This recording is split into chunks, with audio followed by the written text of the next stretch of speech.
Good morning and welcome to the studios of the Government Information Service for this special press briefing with the Prime Minister and Minister for Finance, Honorable Alan Shastney, on the recent International Monetary Fund and World Bank Group annual meetings. I am Nicole MacDonald.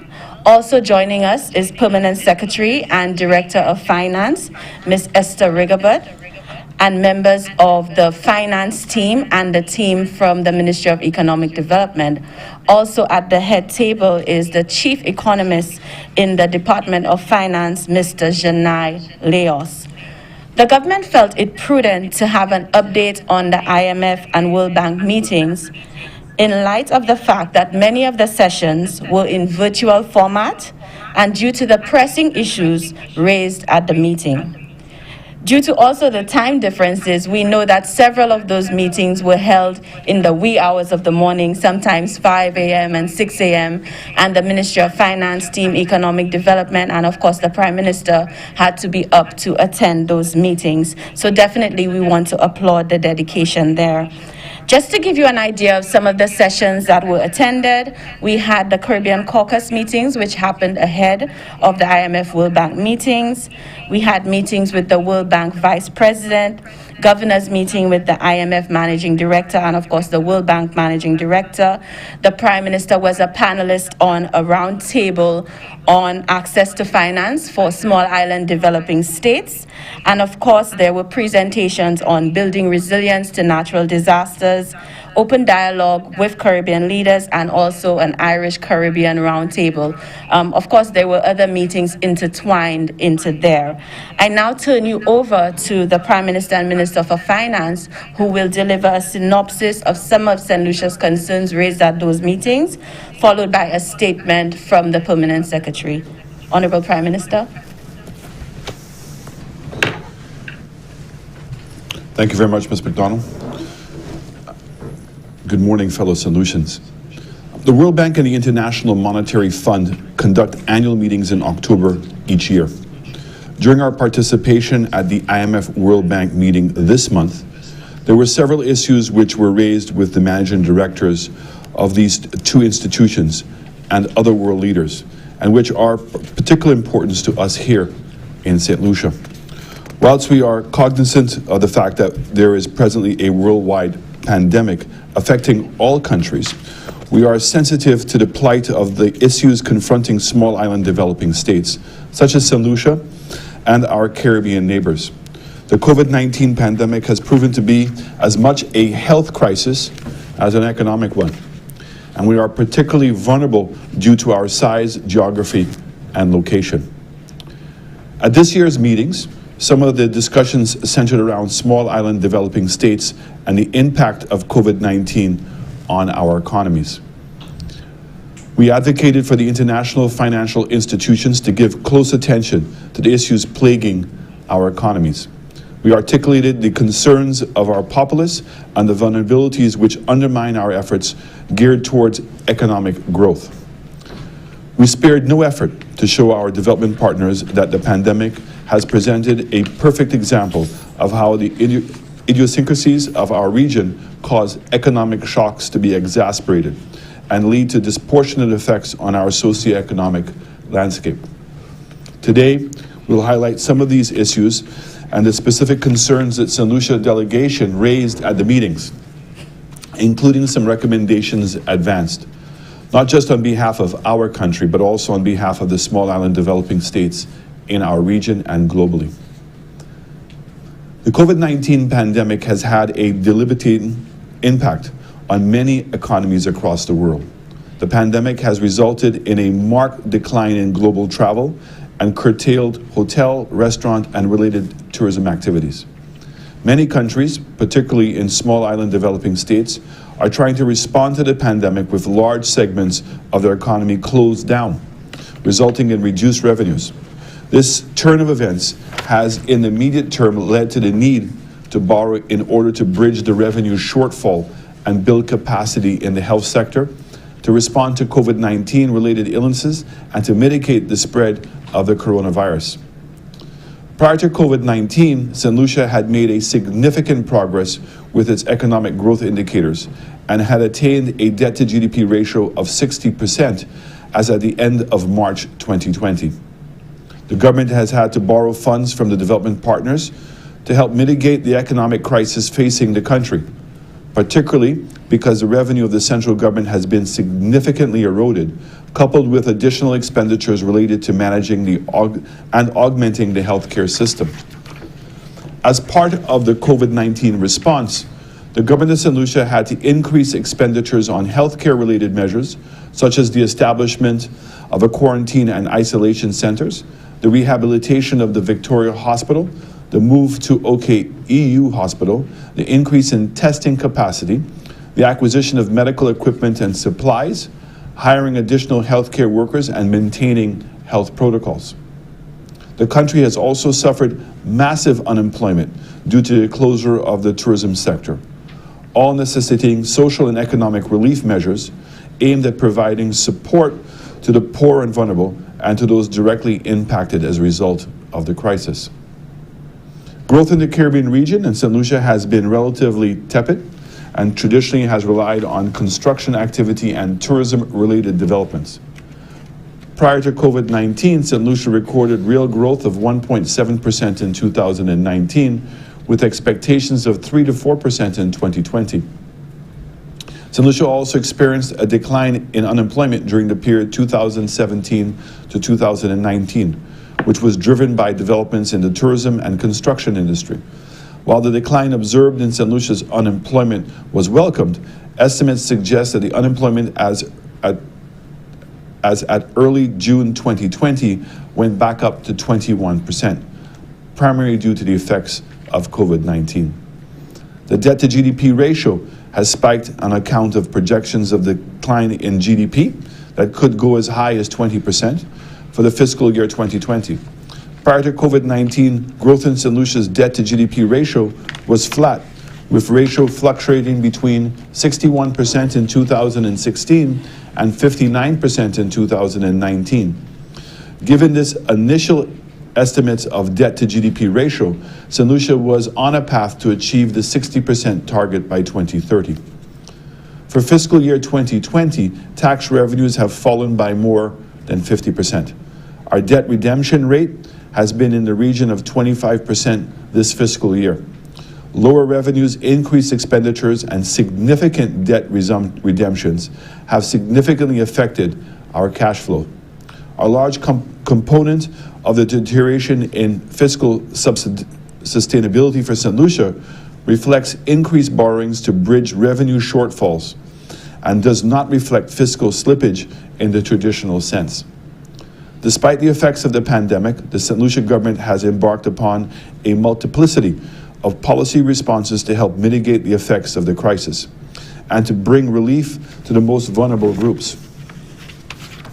Firstly, there was the development of the COVID-19 Health Response Plan. This plan was initially developed in March of 2020, but has since been updated to treat with the new emerging threats of the further spread of the virus. Secondly, there was the development of the Social Stabilization Program, which was announced on 8th of April 2020. This program allowed for the provision of income tax support, tax relief, and other social support measures which cater to individuals, households, and businesses most impacted by the pandemic. Thirdly, there was a development of the Economic Recovery and Resilience Plan, which was launched the 12th of July 2020. This plan encompasses a broad array of strategies to mitigate the impact of COVID-19. The ERRP was established on 6 pillars, 3 recovery pillars and 3 resilience pillars. These pillars are further broken down into 32 interventions, all aimed at sustaining and stimulating the economy while bringing about some level of recovery. Quite a number of these interventions have been rolled out, and the remaining ones will be rolled out in the coming months. It must be noted that this plan is very extensive and covers a rollout period of 12 months.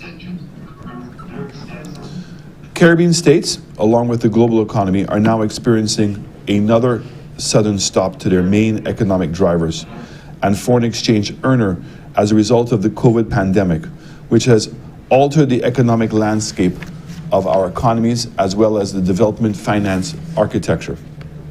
Caribbean islands have endured a subtle and more understated sudden stop, that being the stop to certain levels of official development assistance and concessionary development finance once a certain GDP per capita threshold is exceeded. This policy of penalizing countries for not maintaining the targeted debt to GDP ratio of 60% whilst embarking on growth-oriented policies has restricted small states, such as St. Lucia, from growing and developing at the pace they should.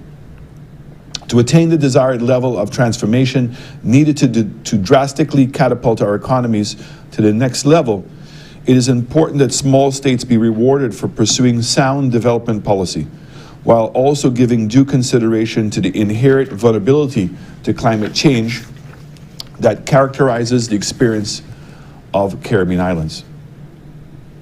The institutional constraints imposed by certain developed countries and international institutions on the economies in our region have proven to be very prohibitive. The severing of correspondent banking relationships with entities which are deemed high risk is having a severe impact on the financial sectors of many of the Caribbean nations. The adoption of de-risking strategy by global banks, which prevents correspondent banking services for domestic banks across the world, was apparently in response to a complex combination of factors, including increasing cost of compliance, change in risk appetite, uncertainty in cross-border transactions, mounting pressures on the local regulatory environment, and the Know Your Customer KYC requirements. The increase in the cost of compliance over the years has resulted from incidents of record-setting fines, criminal prosecution, and enforcement actions. While Belize has been one of the jurisdictions most affected in the Caribbean, St. Lucia is also facing challenges. Some money service businesses have encountered difficulties in opening accounts with domestic banks as a result of the pressure from correspondent banks labeling MSBs as high-risk institutions. Other domestic banks have decided altogether to do away with money services. Given the importance of international finance and banking services to economic growth and development, CARICOM has taken the proactive approach of pursuing discussions at various levels, both in the region and internationally, to identify the best means of addressing and mitigating the most reduced access to international banking and financial services markets caused by de-risking measures. Our region has been adversely affected by the blacklisting efforts of the European Union and other international bodies. As you may know, there's been a recent additions to the EU blacklist, including some of the countries in the Caribbean region. Luckily for us, we've been able to get off the EU blacklist and have established a territorial tax system in response to the demands of the EU as it relates to tax transparency. Under the territorial tax system, income arising from a source outside of St. Lucia is tax exempt. The tax system is further supported by the newly established Economic Substance Act, which requires entities to show that they are participating in income-generating activities. St. Lucia, although in good standing with the Organization of Economic Cooperation and Development, is still in the process of ensuring that we are completely in compliance with the EU tax requirements. We have advocated that the region needs multilateral support with combating the unproductive and unnecessary blacklisting of Caribbean countries through advocacy as well as technical assistance in the areas of more effective tax administration, enhancing the regulatory environment and strengthening the legislative framework for the anti-money laundering and countering the finance of terrorism. During the annual meetings, we stated our concerns with the blacklisting process adopted. Negative listing is often unwarranted and not conducted with the most consistent and transparency across countries. Blacklisting results in reputational damage and other repercussions which are far-reaching and are particularly difficult in the current environment. For the financial service centers, negative listings send inaccurate messages, damages trust and harms sectors that are viable and completely legitimate. Blacklisting is a deterrent to investment, which will be critical for the region's recovery. These negative ratings affect not only the countries that have been negatively listed, but the entire region. The IMF and the World Bank have both assisted small island developing states, including St. Lucia, since the onslaught of the COVID-19 pandemic by instituting the Debt Service Suspension Initiative and providing some funds under their rapid response facilities towards budgetary support and the healthcare response. This initial financing has focused on the health impact on the crisis through the procurement of equipment and supplies to treat the COVID-19, strengthening our health systems and the expansion of social protection for vulnerable groups.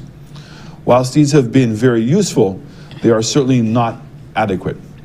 We are of the view that there are other ways in which our development partners can assist and contribute to the economic agenda of sustainable and equitable growth.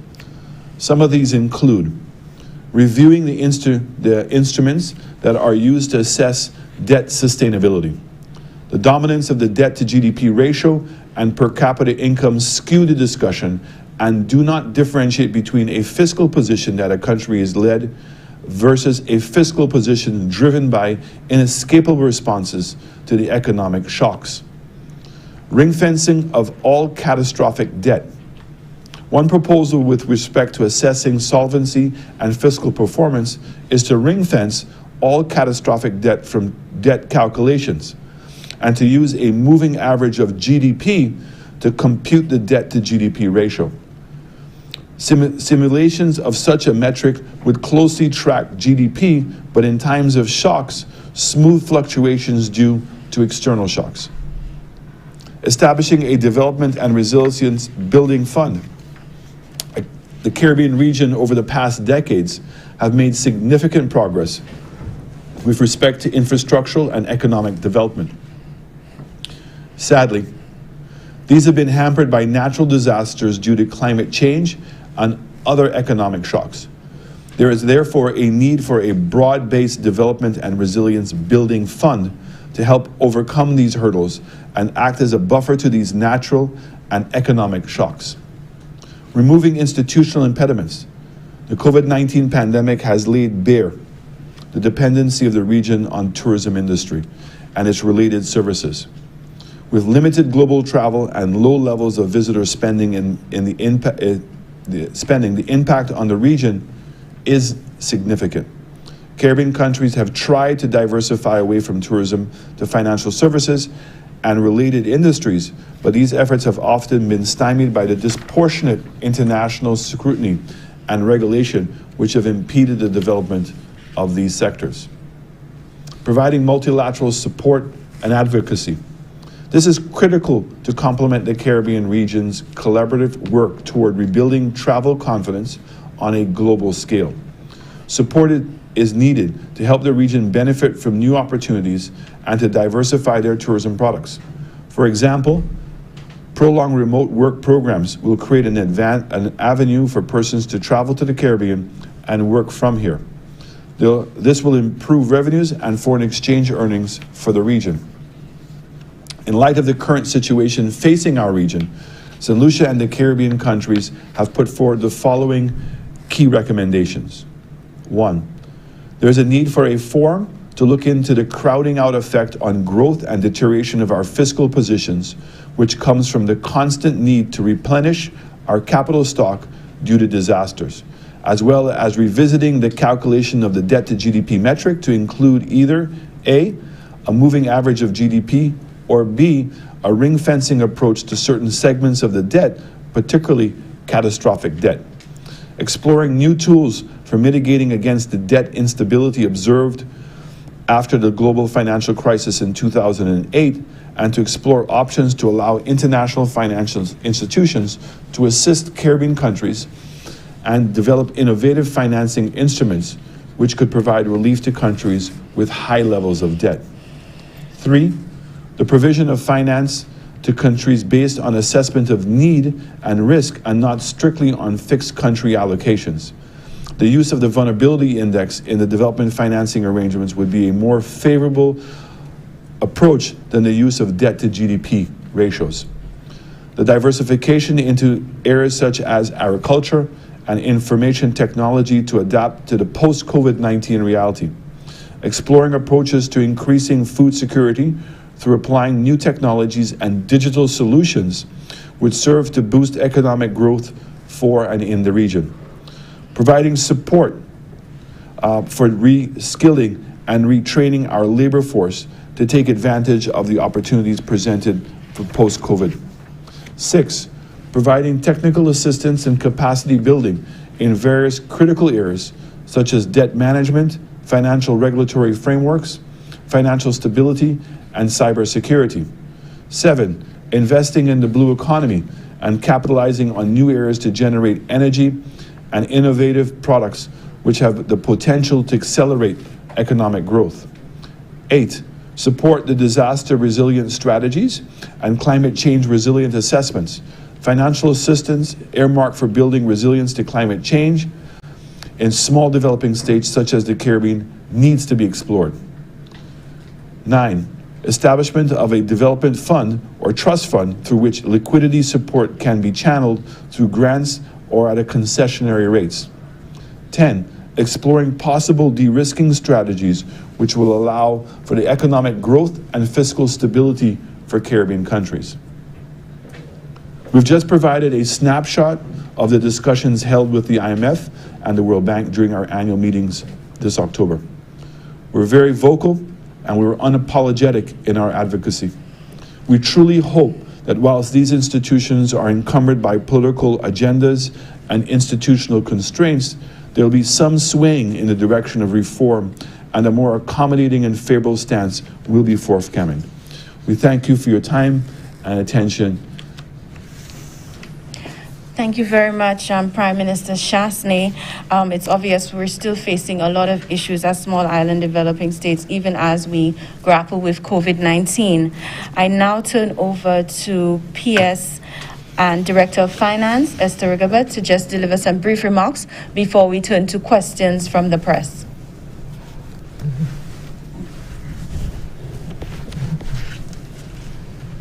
Good morning, St. Lucians.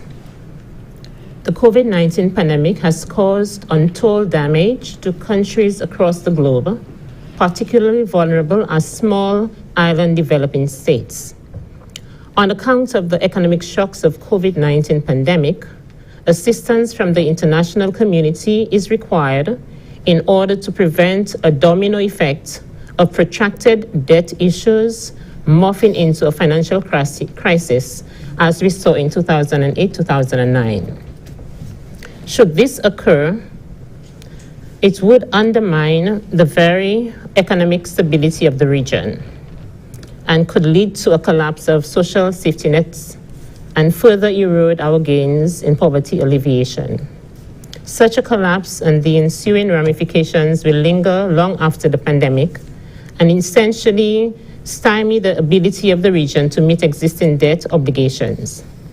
This outturn, however, need not be the case. Prior to COVID-19, the government of St. Lucia and the nation was on the right path of economic development and growth. Notwithstanding, the pandemic has erased the gains of the prior years from all fronts. The COVID-19 pandemic has had a debilitating impact on our economy. However, the government has embarked upon a wide array of policy interventions to help mitigate the effect of the crisis and to bring relief to the most vulnerable groups in society. We all would agree that the crisis is twofold. A three-phased approach was therefore designed. The first phase, as articulated earlier by the Prime Minister, saw the development of a COVID-19 health response plan. The second phase resulted in the development of the Social Stabilization Program. And finally, the third phase saw the development of the Economic Recovery and Resilience Plan. All of these measures cater to different but equally important priorities of the government as it mitigates the crisis, and the rollout is expected to benefit a wide cross-section of society, particularly those who would have lost their source of income or livelihoods. The IMF World Bank annual meetings dealt with a wide range of topics, while focusing on the economic impact of COVID-19 and the ensuing short to medium-term fiscal and debt-related issues. Small island developing states like Lucia for decades have had to deal with the reality of economic shocks and interruptions to their efforts geared at economic growth and development, due in a large measure to climate change, natural disasters, lack of liquidity, and high debt levels. In just a few hours, a hurricane or storm surge could wipe away years of development gains and hamper future economic expansion. Caribbean countries are now in need of concessional financing and assistance from the international financial institutions, and not those measures that are tied to or rely on attaining a debt-to-GDP ratio of 60%. To attain the desired level of transformation needed to drastically catapult our economies to the next growth level, it is important that small states be rewarded for pursuing sound development policies, whilst also giving due consideration to inherent vulnerabilities to climate change that is characteristic of our small islands here in the Caribbean.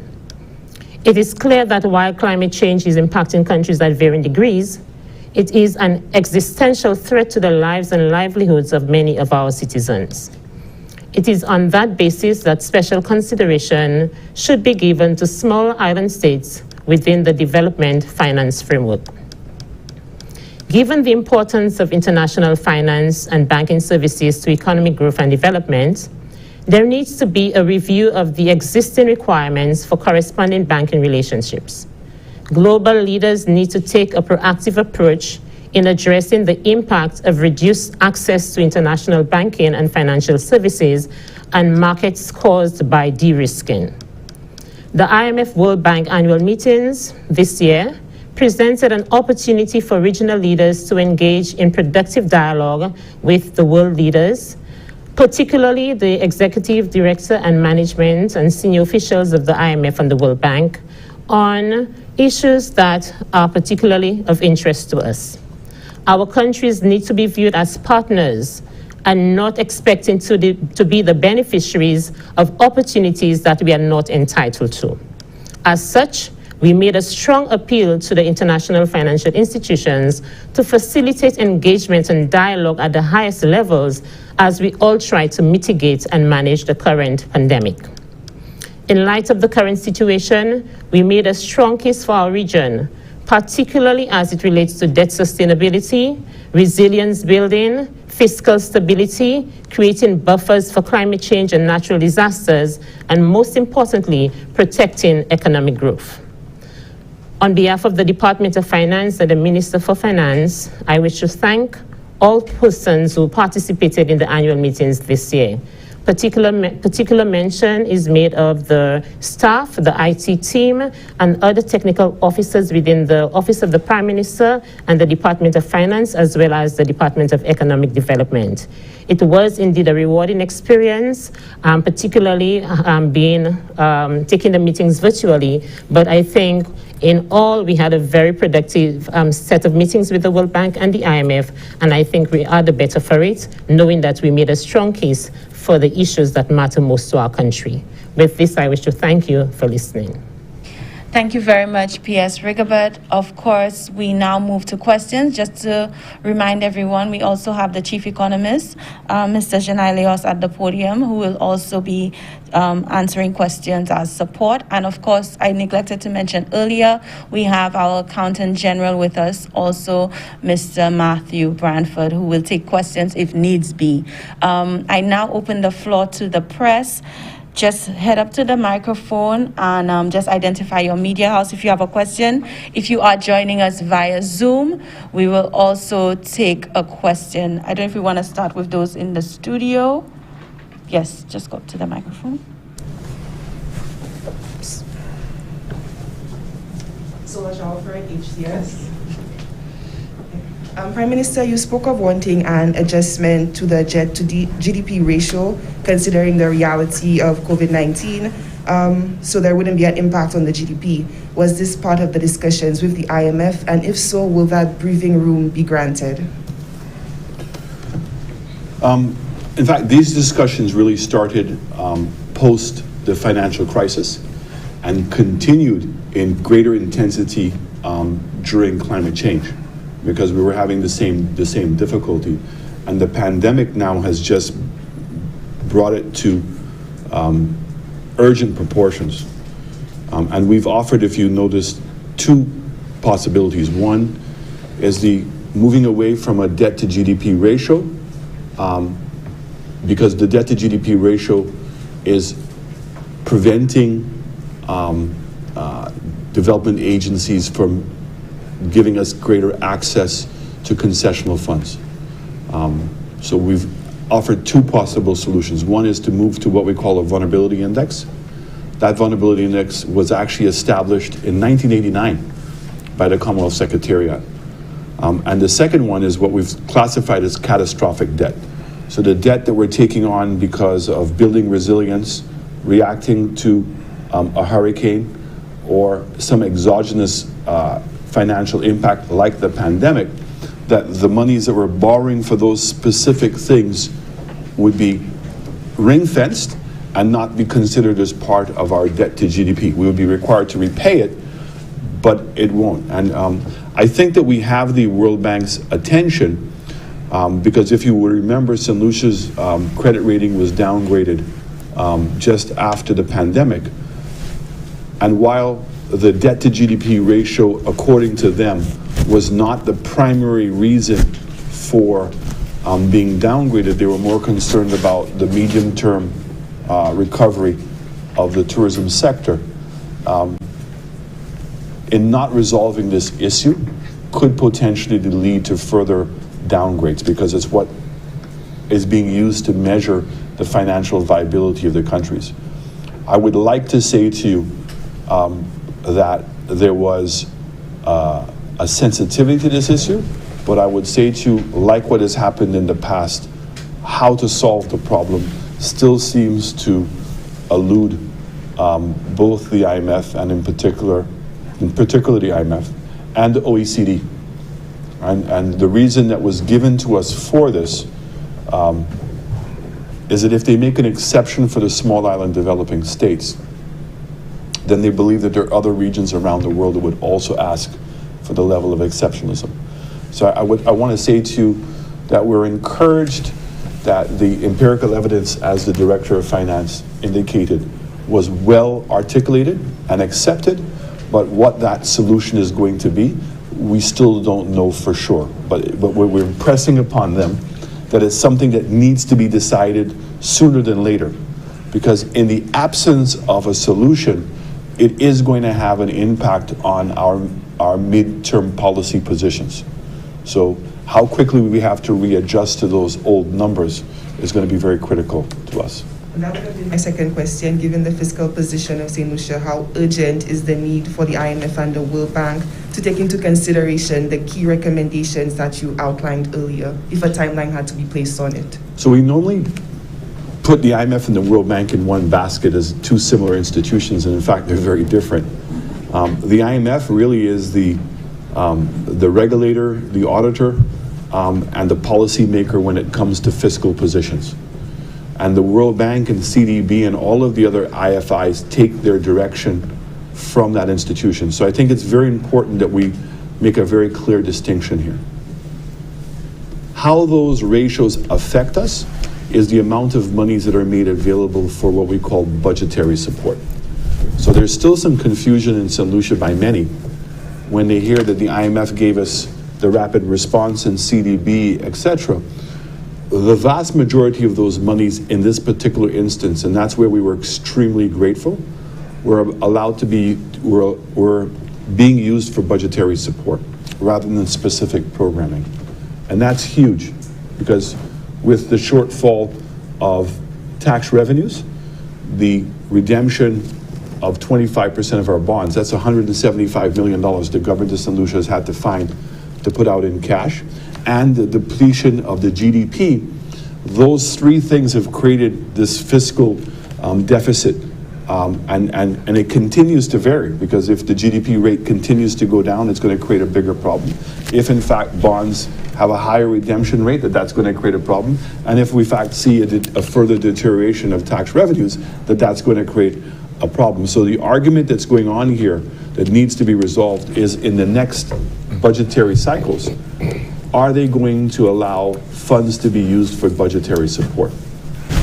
And that is really what we're depending on the IMF. So the World Bank's role is to assist us in technical support to bridge that gap with the IMF. So when, for instance, we had to adopt fiscal rules, the fiscal rules that were in existence, St. Lucia resisted that because we felt it was too confining, and it was really not the remedy that St. Lucia needed. And it was the World Bank's technicals team that were, over the last year, able to come up with an alternative way that was eventually accepted by the IMF. So we are leaning heavily on the World Bank, on CDB, and the central bank for all of us to work collaboratively together to figure out how we can amend the IMF's policy and work with them on a policy that's going to help resolve this issue. And that's work that's ongoing currently and needs to be expedited, because the budgetary process has already begun. And so these are some answers that we would need before the end of the year in order to make sure that we're not overreacting to the crisis. Thank you very much, Prime Minister. Thank you, Solange. We also have some questions via the Zoom platform. As I mentioned, we have quite a few media houses who are joining us via Zoom because of the space issues. So I now turn over to the Zoom. Please identify yourself and go ahead with your question. Hi, good morning. This is Janika Simon from the Virgin Islands Consortium. This is a policy question, so I guess it would be addressed to the Prime Minister. Obviously, we were not privy to the recent meetings, but the IMF has been, issuing some statements, blogs, etc., etc. So on that, I am asking, what is the policy response from St. Lucia in terms of the IMF suggestion that countries in the region focus on social support for people who are still without jobs after 7-8 months, people who are struggling economically? I note that I believe that most of the stabilization programs that were implemented have already come to an end. So what is the medium-term or even long-term policy approach to that to keep people from starving and being put out in the streets? So I think that Janika is a really great question, and it really talks to the three-phase approach that we've had to this. So the first thing was to deal with the pandemic itself. So the shutting down of the country and trying to understand this virus, because back in February and March, I would say to you that for the most part, we treated the virus as if it was the plague. And there was a lot we didn't know and understand about it. We have a much greater understanding of it now. So the first part was to stabilize, which we did. We continued the stabilization, but at the now understood the economic and social impact of the shutdown. And so therefore, the income support programs, the feeding programs, the educational programs, the respiratory centers, all of those things became part of phase 2. And we have to applaud ourselves, because St. Lucia probably did it better than most countries in the world. At that point, we only had 27 cases. We were able to, we prevented anyone from having to go to hospital, which would have been additional expenses if that had happened. And we were able to avoid all those things. In the second phase now, what we talked about was now entering in the third phase. Was we understood that given the deficits that we already had, you're talking about close to $500 million of borrowings that we had to take on to replace the loss of tax revenues, to replace the replenishment of the bonds that were being turned over, as well as the drop in the GDP rate, that those are the three things that we had to fund. We knew that we could not sustain that for a long period of time. And so therefore, learning to coexist with COVID, which meant that we had to be able to open up our economies and get traction on seeing the recovery of our economies. So agriculture, manufacturing, ICT sectors, and tourism and offshore financial services. And we've seen a tremendous amount of success. We're way ahead of where we were expecting to be. We opened up our doors in June. We started seeing an increase in arrivals in July. And here we are going into the month of November, well advanced on our prognosis of January, that 80% of our hotels would be reopened. We were on with British Airways this morning, very encouraged that the airline industry now is accepting that pre-testing at the airports is the way to go. So American Airlines and United Airlines' programs to Hawaii of pre-testing has seen a huge increase in demand for those routes. So globally, the airlines now are finally realizing that the pre-testing, which is what St. Lucia has done from the onset, is the way to go. So Janika, the goal has always been that we can't afford to continue the income support program through the government, but if we can get the economy to recover and people now start getting re-employed, that there would be this combination. So you saw that the banks initially gave a blanket waiver of moratoriums for the first 6 months. They have now extended it for another year, but instead of being a blanket moratorium, it's now going to be targeted to those persons that need it. The government is doing the same thing. So instead of a blanket social and economic stabilization program, we're getting the economy to go back up and then continue to provide support to those persons, those vulnerable persons that are still not seeing that level of recovery. So your vendors, your taxi drivers, your attractions in particular, that while tourism is opening up, it really is in a very controlled manner. But the revenue now that we're generating from having those economies opening, and we're seeing over the last couple of months that our tax revenue now is storing some strong recovery rates, and the curtailment of expenses, that the combination of those two things are now affording us the opportunity to make sure that we have revenues available to target. So the last piece of this that we spoke about, Janika, from the beginning was cash flow.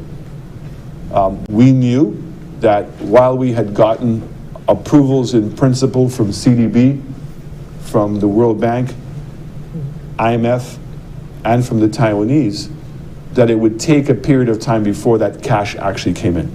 So here we are, we're hoping that by December, that we will have the $30 million or $35 million US from CDB. We're going to the World Bank board meeting in November, and we're hoping the final approval will be at the end of November, and that we would get the monies at that point. And we've got approvals from the Taiwanese, and we believe within the next month or so that we should start seeing that money. So that's $100 million US that will be coming in for budgetary support for the government. So the combination of the recovery in tourism, a significant amount of growth in the ICT sector.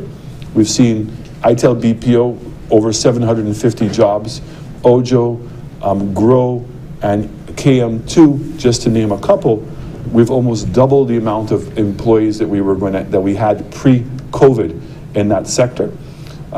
We saw that agriculture, for the most part, was not affected because when the tourism sector dropped, our social stabilization program of buying food helped significantly with the farmers. We're seeing in the retail sector that many people are now starting to get back to their pre-COVID revenue numbers, sales. So the third phase of our program is working. The road construction projects, the airport construction project, the West Coast Road project, the St. Jude's project, the police headquarters project, and now we're also seeing a significant amount of private sector foreign direct investment. Cabot, Canals, the Daher Mall, and also Point Seraphim are all trending really well in terms of getting off the ground before the end of the year or by January the latest. And these are all going to make significant contributions in adding, reducing the unemployment and creating money in circulation. So that has been St. Lucia's strategy, and I have to say to Janika that the World Bank and the IMF, and well as the regional institutions, have really applauded St. Lucia on how well this was thought out, but more importantly, how it's being executed. And even right now, with the cases that are coming in, there's even greater confidence because it shows that the Ministry of Health and particularly the contact tracing group have done an outstanding job. The most recent cases all are in quarantine. We're still well below the threshold that the WHO has established to say that St. Lucia is unsafe, so we're maintaining that current status, which is important in the UK and the US for our tourism numbers. So all in all, the combination of the three phases and where we currently are working. Janika, I have a feeling you have a follow-up question. Go ahead. I always have follow-up questions, Nicole. Thank you very much. So, Prime Minister, I am understanding that you're saying that there will not be any further income support for people coming from government coffers. That's just a yes or no. And then the second question I have is also coming out of recent IMF correspondence. They are really encouraging governments in the region to put a lot of focus and effort into diversification. Now, I know that you spoke very extensively about a tourism recovery. People are divided on that. Some people say, yes, next year we're going to see a rise. Some people say tourism is not going to come back until 2023, 2024. So on a policy front, just to make sure that economically we are not placing all of our eggs in one basket, where are we going in terms of diversification? I noticed you mentioned the ITEL BPO and those other type of companies, but what else are we going to be pursuing in the short term to help get more sources of diverse revenue into the country? So the answer to your first question as to whether we're going to be providing any further income support, yes, we will be. It's just on a targeted basis. It's not a macro policy position. There was extensive discussions with regards to tourism. St. Lucia led that discussion where we talked about when we use the language to say diversification from tourism, it can be very misconstrued. The reality is that tourism industry is an industry in which the Caribbean has a comparative advantage. It's also an industry that's very difficult to find a substitute for. Very few industries can generate the foreign exchange, can generate the employment, and can generate the linkages back into our economy. We also know that in pursuing tourism development, it doesn't come at the expense of agriculture or the ICT sector or the financial services sector or manufacturing or the orange economy. In fact, tourism complements all those things. The more you can grow tourism, it strengthens manufacturing, it strengthens agriculture, it strengthens the orange economy, it strengthens the financial services, it strengthens the ICT sectors. So there is a way And we've shown that tourism can come back. The piece that was missing was the global consumers' confidence to fly. That's what the problem was. And we kept on saying, pre-testing, like what happened after 9/11, where the new security policies came in, which strengthened again the recovery in the air aviation industry. We've also argued, Janika, that we're not going hat in hand to beg. IATA has indicated that the airline industry is burning through $300,000 a minute in cash. And many of these developed countries depend heavily on their airline sectors, whether they're manufacturing or providing services. So the Caribbean, because we've done so well with COVID,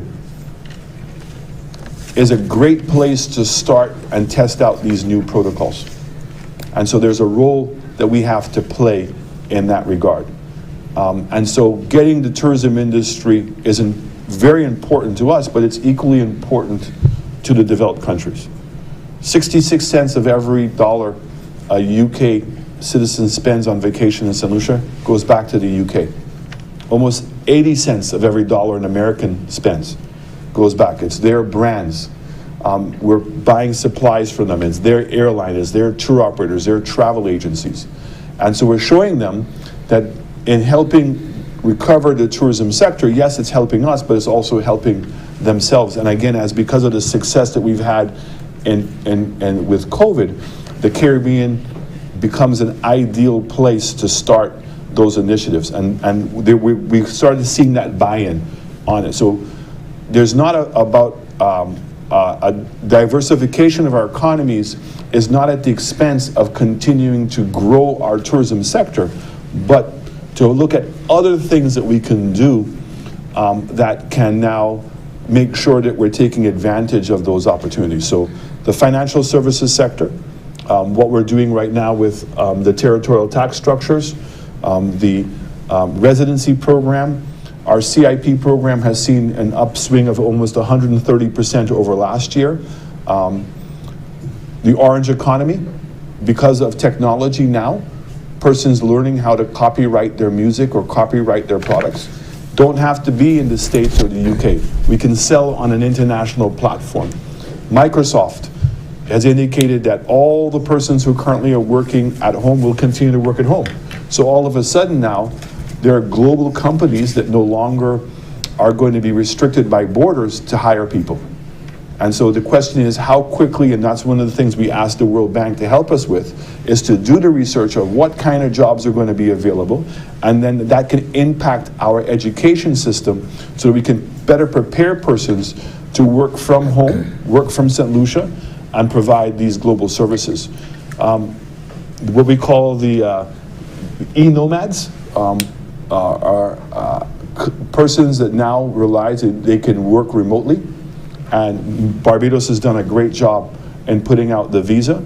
St. Lucia has our Headquarters Act and our now residency program to be able to provide the fiscal policy space to allow more persons to come in that regard. What we're doing with banana industry, with what's happening with Windfresh and the new branding initiative that we're putting out with our bananas, the growth of cocoa. Cocoa and bananas have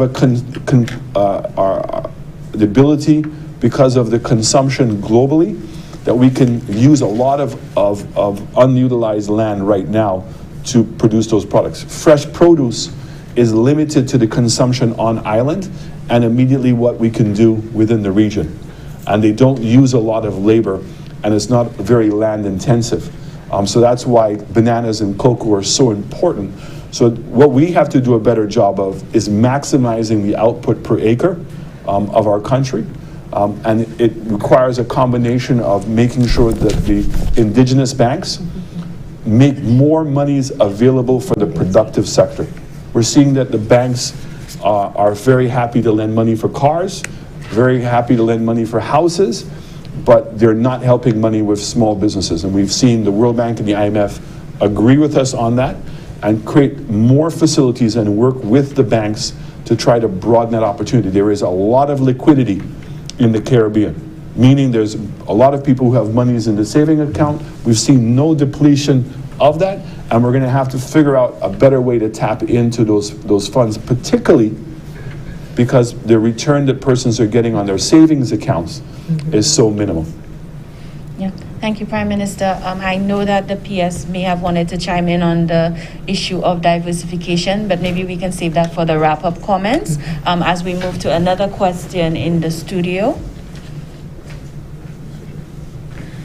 Good morning, Amani Mathur, Choice TV.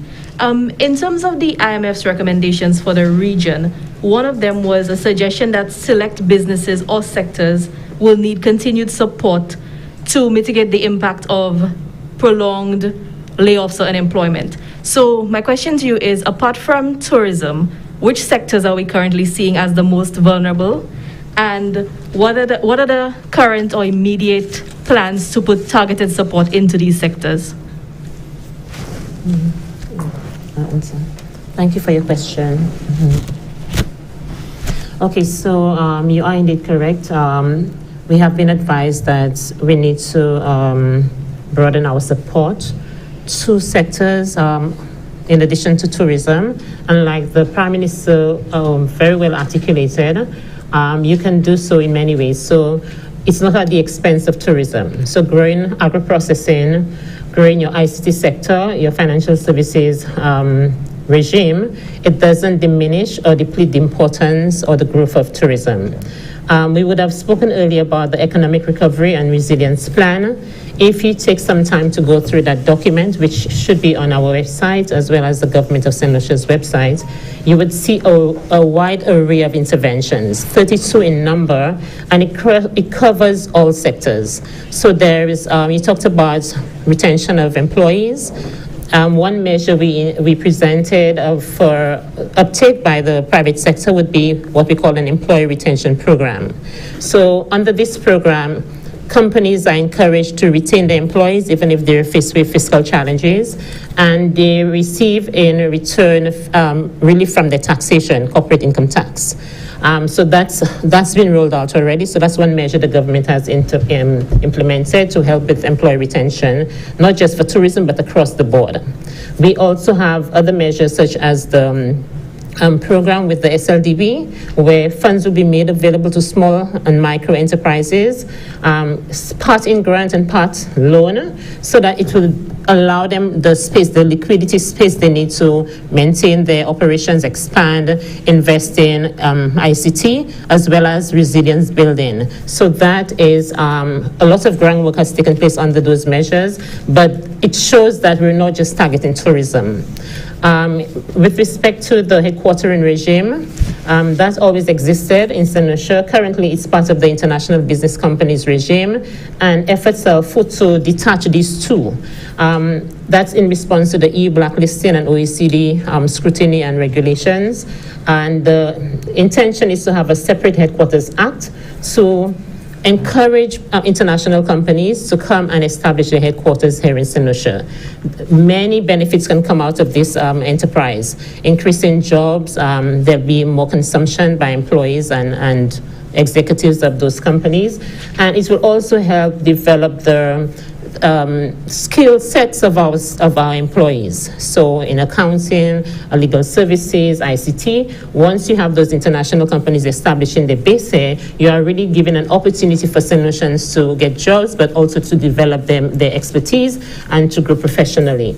We spoke earlier as well in terms of your small businesses. There are a few interventions separate and apart from the funds to be made available through the SLDB, where they will be getting technical assistance to establish either a new enterprise totally or to expand what they currently provide. So diversification, just for clarity, is not moving away from tourism. It's looking at all other sectors where there's viability, where there's growth potential, and ensuring there's liquidity, capacity building, and technical support so that these can complement our tourism sector. I don't know if Mr. Leos wants to add anything to this in terms of the 32 interventions. It's so many. Some of them focus on construction, some on small businesses, tax relief, income support. So he would elaborate further. Diversification did feature in the meetings that we had with the IMF World Bank, and we indicated to those agencies that whereas the call has always been made for diversification, many times the region finds itself, when it does diversify into an area, that you get this disproportionate level of scrutiny, with our offshore regimes and our IBC regime being the most recent. So we really wanted to get from the international community that support. If you are going to advise that there is some level of diversification, which the region has pursued, the international community really needs to have proportionate levels of regulation where there is risk. If we look at our IBC regimes, if we look at our CIP and our other regimes, the level of risk that is associated with those relative to the global pool is extremely small. Yet still those services receive a level of scrutiny where some may even ponder whether the international community is trying to just shut down all of our industries like that. So we wanted a nuanced debate with the international community to say, listen, the region has pursued a multiplicity of efforts to diversify, to ensure that you have that stability in revenue intake, so that revenues are not necessarily contingent on one sector. But you need that international community support to say, yes, we hear you, and where you do diversify, we are willing to provide some level of support. And yes, we are willing to also regulate, but that regulation should be proportionate to the risk that you bring to the global community. And if you look at our region, or the Caribbean region, there does appear to be a disproportionate level of scrutiny of our region relative to some of the other jurisdictions. So those arguments and those discussions did come up, and I think we made some headway in that regard. I think Solange had a follow-up question. It's a follow-up question from what Janika asked in regards to the income support. You mentioned that a targeted approach would be identified for that. I think St. Lucians might need some clarification. They would desire that. So my questions would be, how will these individuals be identified? How will these funds be distributed? When will this commence? And where will the funds come from? Will it be from the 100 million US for budgetary support or other? Yes. Thank you for the question. Okay, so let's just establish that income support is not just giving monetary stipend to persons. It's very broad-based. So currently we have the electricity assistance program. That's a form of income support. We have 4 categories of persons who will get relief on their utility bills for 6 months, starting October and ending in March of next year. And that includes all those who did get the income support in terms of the cash outlay and transfers, as well as other persons on the poverty list, persons living with disability, persons living with HIV, and so on. So this has been rolled out, and we estimate about 5,000 persons will benefit from this form of income support. Additionally, we have other measures to provide relief to small businesses. So we've given some assistance to Bell Fund, and as well as, like I mentioned earlier, your SLDB. That support to small businesses, micro, not just established firms, but it could be a household, an individual wanting to start a small business. They will get part grant and part loan with good terms, concessional terms, so that they can commence operations, employ some persons, and provide for their families. So when we said it's targeted, it's specialized interventions get at specific groups within society to give some liquidity support, relief, so that they can survive and take care of their day-to-day needs. So these are just 2 quick measures. There are others. I don't know if Janai wants to add, but a good reference would be our ERRP plan on the finance websites and the Government of St. Lucia websites. I think just to add to that, PS, in terms of the Minister of Finance, would have mentioned about the sustainability of the measures. I think what we have done is to recognize that the poverty list is a great starting point in terms of providing targeted relief. And that is why you have seen efforts to actually expand the number of households on that by an additional 1,000. As time goes on, we would see whether there may be even calls to expand that further. But the approach has definitely been where we have existing systems that determine whether somebody is poor, is indigent, or what have you, that we focus the efforts there and we strengthen those the level of support that is received there. So in some of our other assistance programs, we would have increased those by $100 or $200 in some instances. Let's see what the next 3 months, 6 months bring, and we may need to actually expand those further. But I think the approach has really been where there are existing systems, strengthen, expand, and then to the extent that you do see that economic turnaround, it would allow us to determine whether we need to expand that by an even larger magnitude than what has been done now, or whether it is sufficient and the domestic economy can now absorb some of those persons. Prime Minister, did you want to weigh in on that question as well? I just want to follow up on what Janai said, because that's very, very important. The institutions and the mechanism that we've had to identify vulnerable people in our society has failed us for a very long time. The number of persons was 2,300 people that were receiving income support. And that number was not because that's the number of people that qualified. That number was there, that was because what we could afford. And so this is why when we talk about restructuring the tax system in this country, so the idea that we're subsidizing rice, flour, and sugar, which is intended to help the more vulnerable people in our society, in fact, there are a lot of people who are benefiting from it. So there's money that's leaking out in the system. Our VAT rates, the idea that we're going to eliminate VAT or reduce the rate of VAT to help poor persons, but in doing it, everybody benefits from it. So what we've been talking about is adjusting those structures so that persons who can afford to pay are paying, and that money is now being made available to directly help support the more vulnerable in our society. All of it. The health insurance program that we're looking to introduce, again, will make access to health care to more vulnerable persons in our society. The new e-government platform to make it so you don't have to come up to Castries to access information. All of these things were on track pre-COVID. COVID has shown us we need to move even faster. And so this is where the government is spending its time. I also want to say that, going back to the other question, if I may, Madam Moderator. Yes. Tourism is a huge industry. And we saw, I happened to be the Minister of Tourism at the time when we had the financial crisis. And it caused us to ask the question, who are we or what are we in tourism? And we came up with the idea that we were romantic.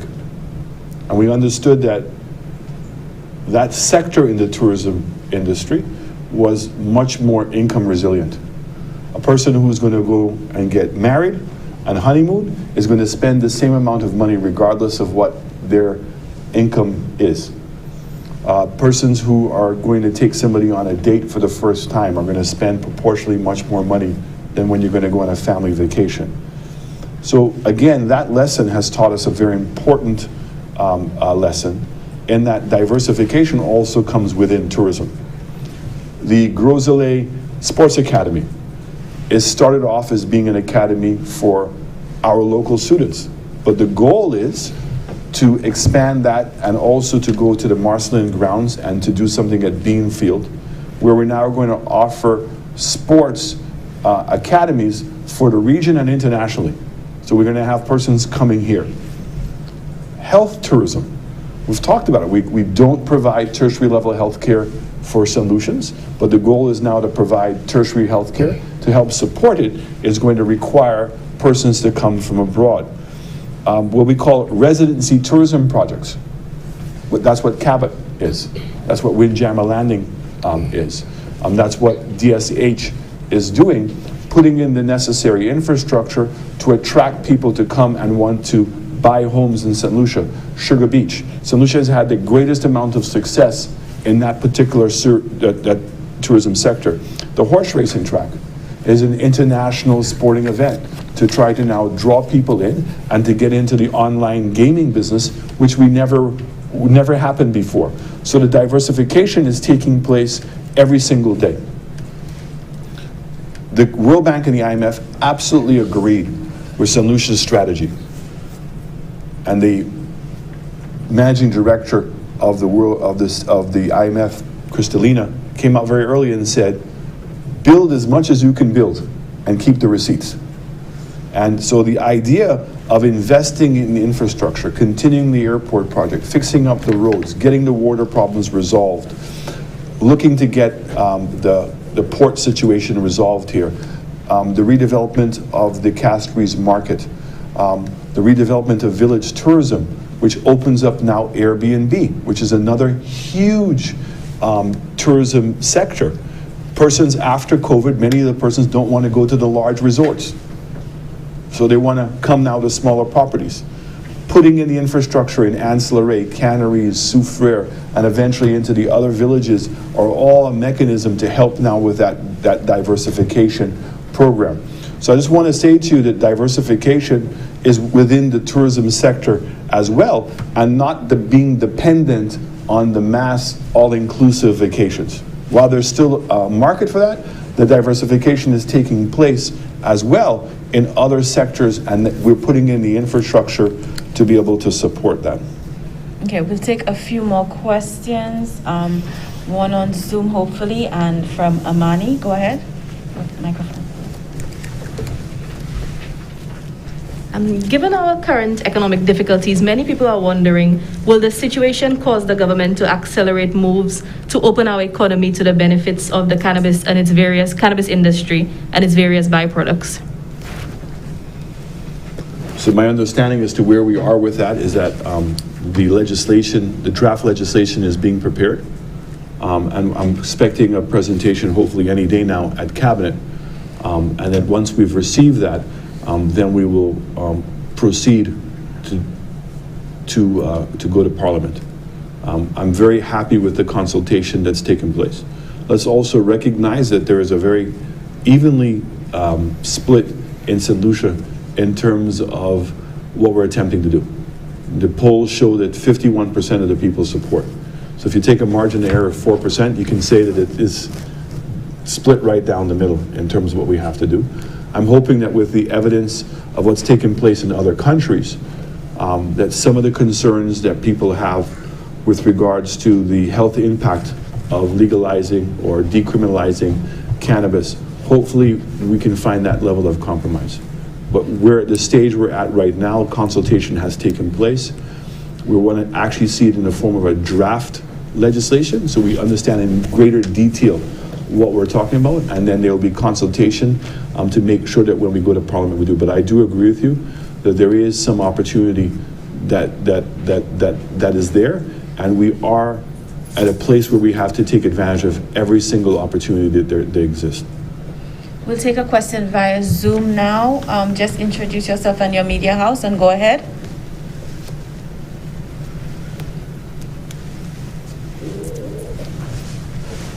Our journalist via the Zoom platform, go ahead. Oh, Lovely sent Emmy from Hot 7. Please go ahead with your question.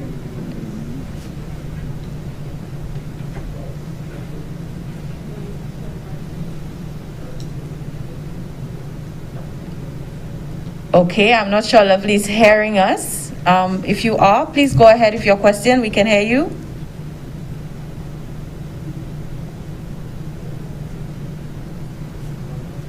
Okay, we may be having some technical issues.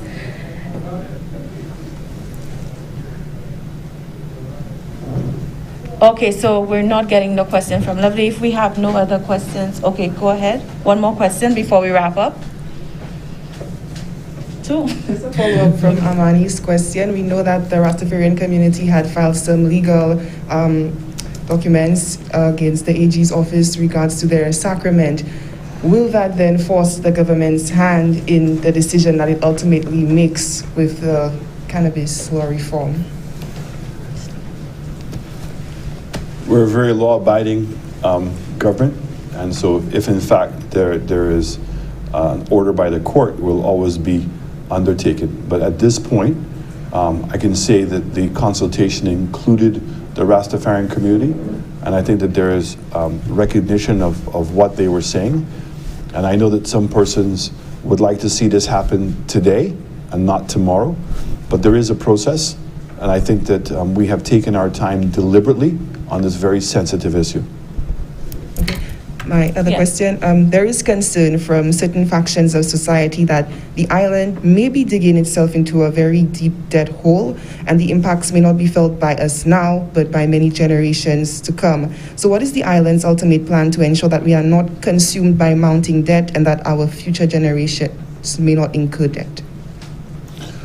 Thank you very much. I think that's a very important question to end on. I'm certainly going to allow the Director of Finance to weigh in, but let me say this, that from the get-go, we have taken into consideration debt. The road construction and the airport, all are coming from dedicated revenue streams. So the spending on roads is within the containment of what we've seen that we've been collecting. Gas tax dropped, I believe, in the March and April period as much as 50 or 60% of what they were. And we've seen a recovery in the last couple of months where the revenue is down, I think, about 13 or 14%, if I'm not mistaken.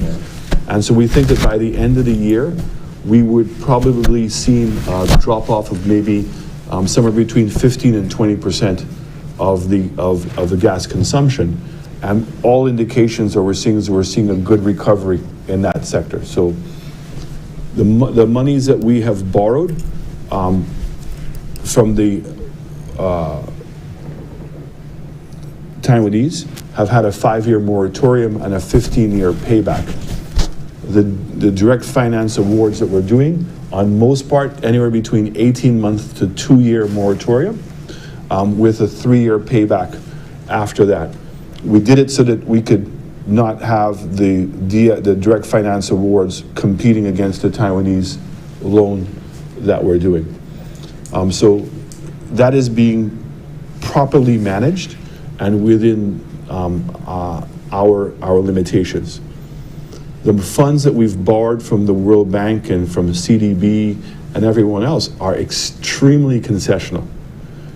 In some cases, we have 5-year moratoriums, and in some cases, we have 10-year moratoriums.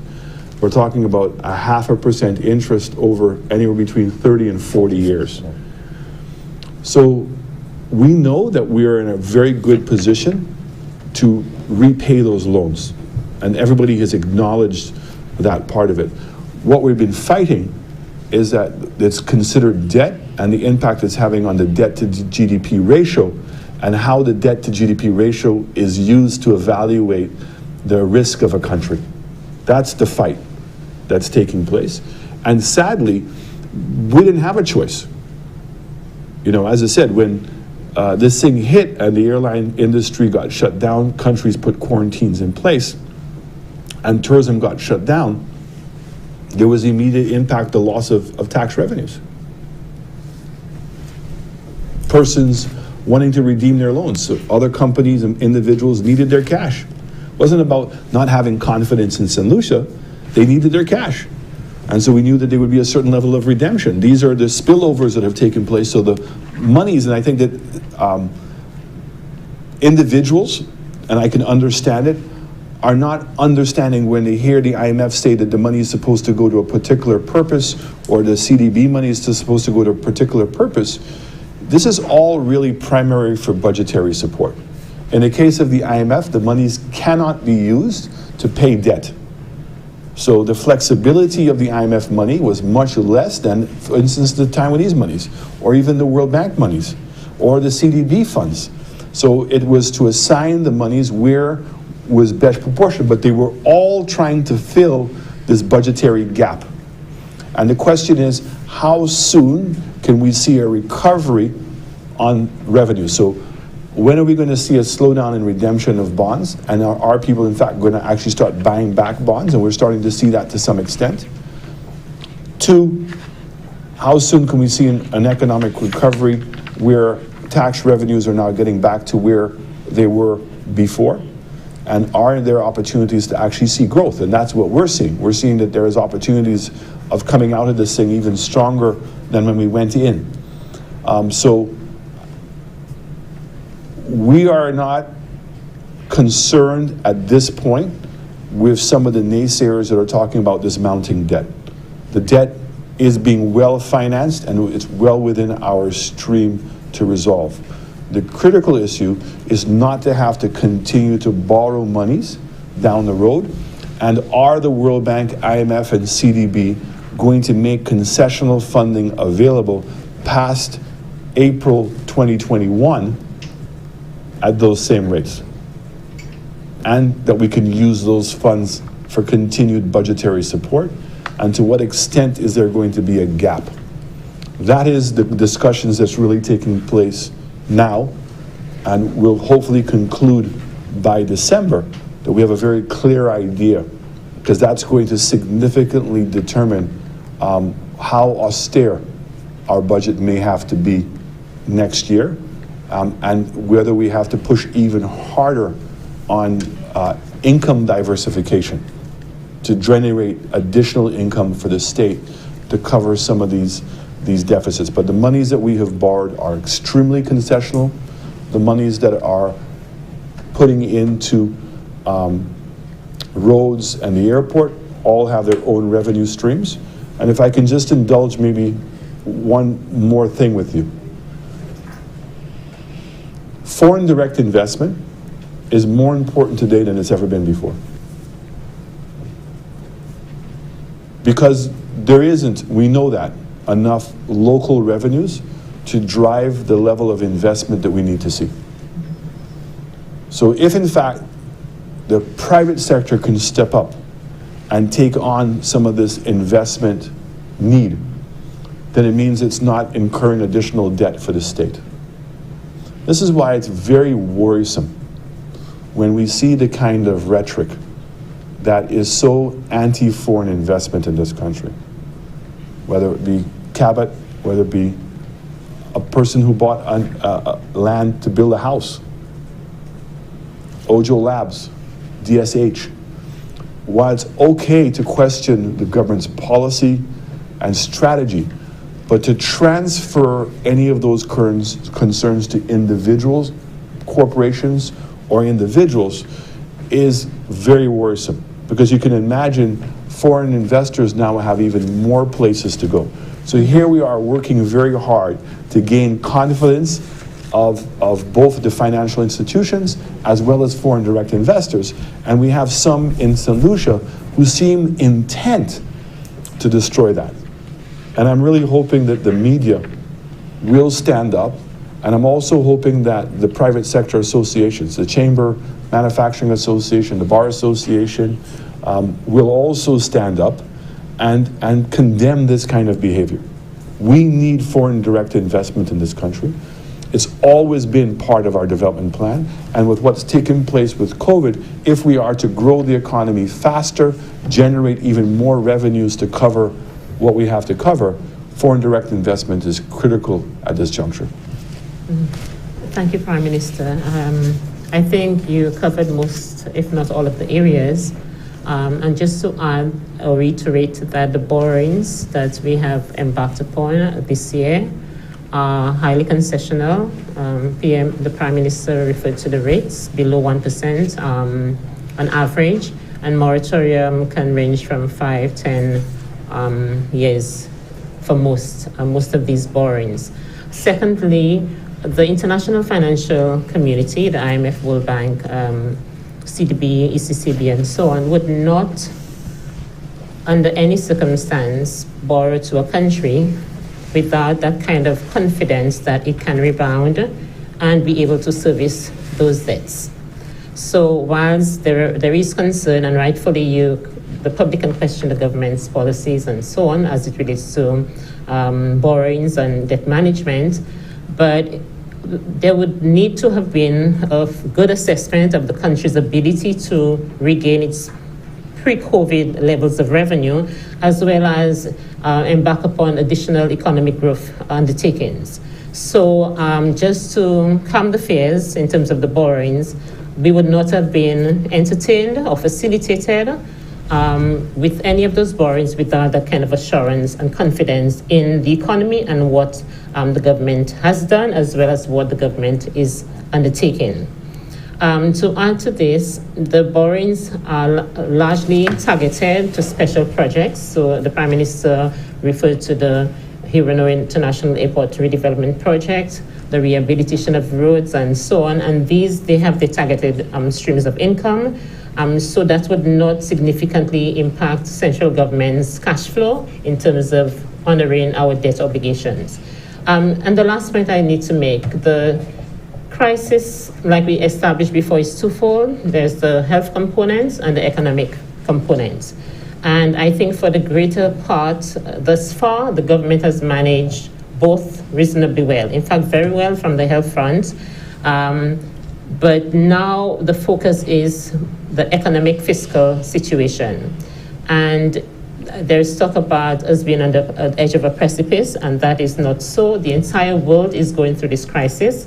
And for the greater part, St. Lucia has managed it very well.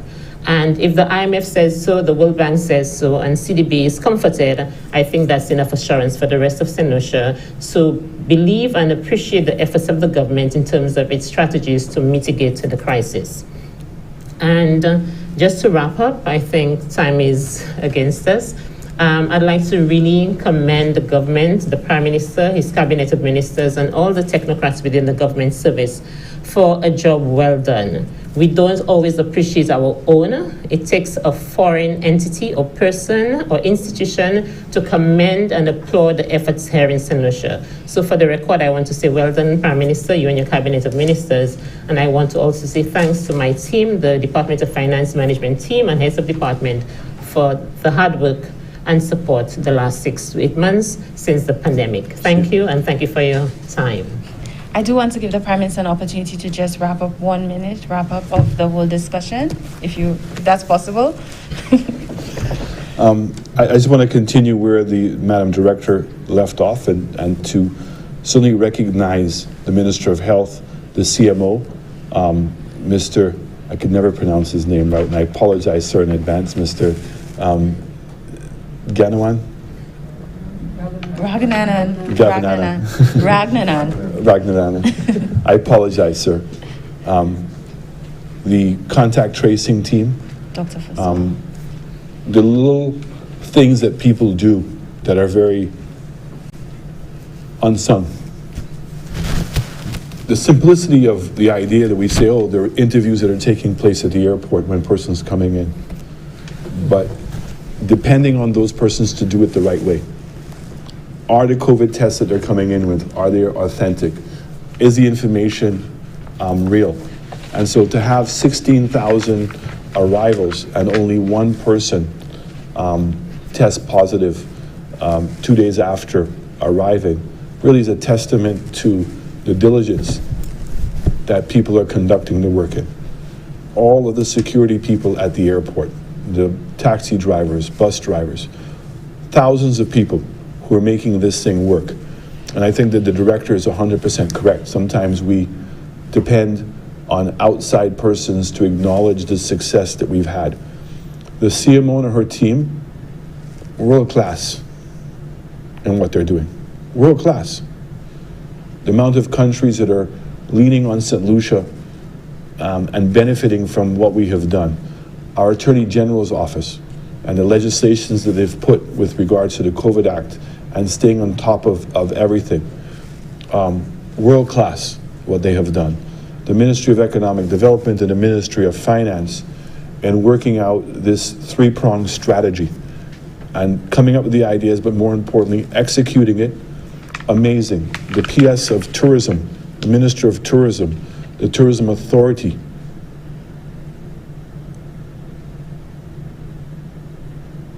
The new hotel, Royalton, started receiving guests yesterday. It's going to be 80% occupancy for the month of November. Sandals, opening up the 2 properties in a very difficult time, re-employing persons, bus drivers, farmers. 75% occupancy for the month of October. American Airlines flew at 76% occupancy for the month of October. British Airways now has added double the amount of airline seats that were coming in pre-COVID. These are the things that are making a significant difference, and all of us in St. Lucia need to take a bow. This last weekend, with the new cases that have come about, and without any form of legislation, of having to put a curfew in or anything, St. Lucians responded. And St. Lucians are showing us that they understand the delicate balance between health and economic recovery. So your health wellness, but also your economic wellness. And how do we have to balance this? And I just really want to thank the private sector. I want to thank all of the individuals. And I listened to them being interviewed and their articulation and understanding of the issue and the evidence of their behavior. St. Lucia has a lot to be proud of. And I can say to you that the economic recovery plan that we've put in place is being touted as one of the best in the world. And we have it right here in our own backyard. And so we've practiced the discipline, we've thought things out, we've consulted with people, and it's working. And I genuinely believe that the next couple of weeks that we will all have even greater amount of confidence, because I think that we can show that we can coexist with COVID, even with an outbreak in our midst.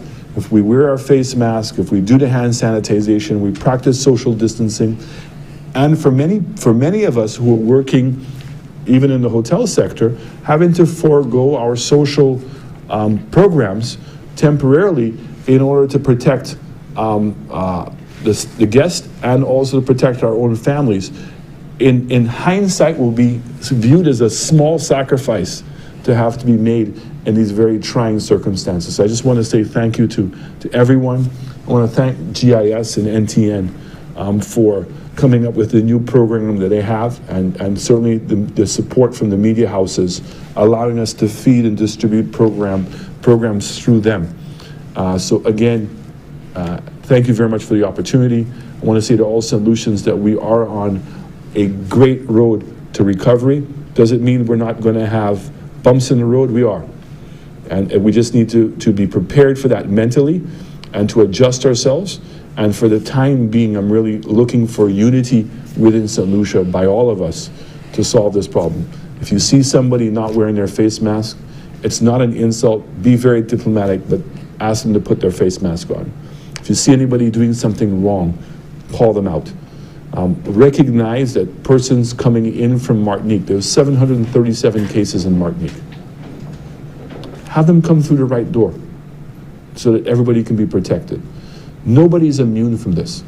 So you believing that you can bring somebody in who's not been pre-tested and that's worth the risk, you're not just taking the risk for yourself, you're taking the risk for all of us, and we're not actually getting to be we're not going to be part of that decision. So let's just please continue to practice the discipline that we're doing. Let's make it through this together. Let's continue to encourage our brothers and sisters in the other islands, because we need to see their success. You will never hear us gloat about our own success.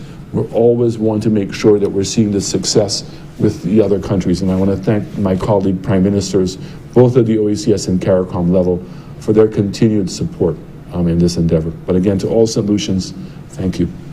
And we say thank you, Prime Minister, for the informative session today. We also thank the Director of Finance and, of course, Mr. Janai Leos and the team from the Ministry of Finance who are joining us in the studio, and also representatives from the Ministry of Economic Development. We say thank you to the media for all your pointed questions. Just to let you know, we have been in discussions in terms of having a stakeholders presentation, an economic update that will be solely for the media. We will be presenting those updates to other members of the society, but we felt it necessary to have an economic and fiscal update and also an update on other aspects of the economy specific to the media. And the statements today given by the Prime Minister and by the PS will also be shared with the media. Thank you to everyone for joining us wherever you are. Have a great day.